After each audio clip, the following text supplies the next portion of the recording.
ঠিক ঠিক রাগ করলা না না এই একটা লাইন দিয়ে পুরো বাংলাদেশের ঝড় তুলে দিয়েছেন একজন মানুষ। টিকটক, ফেসবুক, ইউটিউব সব জায়গায় এখন চলছে রাগ করলা মিম। কিন্তু প্রশ্ন হচ্ছে, এই কবিরাজ আসলে কে?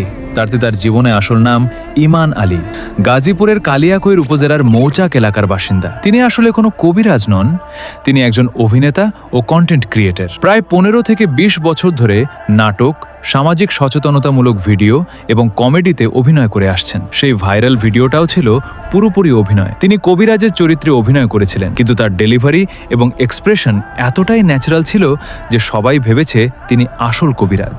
ভাইরাল হওয়ার পর ইমান আলী নিজেই বলেছেন, আমি কোনো কবিরাজ না ভাই, এটা শুধু অভিনয়। আমি অনেক দিন ধরে অভিনয় করি। একটা অভিনয়ের মাধ্যমে তিনি রাতারাতি দেশ জুড়ে পরিচিত হয়ে গেছেন। এখন তার পেজে লাখো লাখো ফলোয়ার। রাগ করলা এখন শুধু একটা লাইন না, এটা একটা ভাইরাল ফেনোমেনা হয়ে গেছে। তোমাদের কাছে এই রাগ করলা ভাইরাল ভিডিওটা কেমন লাগছে কমেন্টে বলো।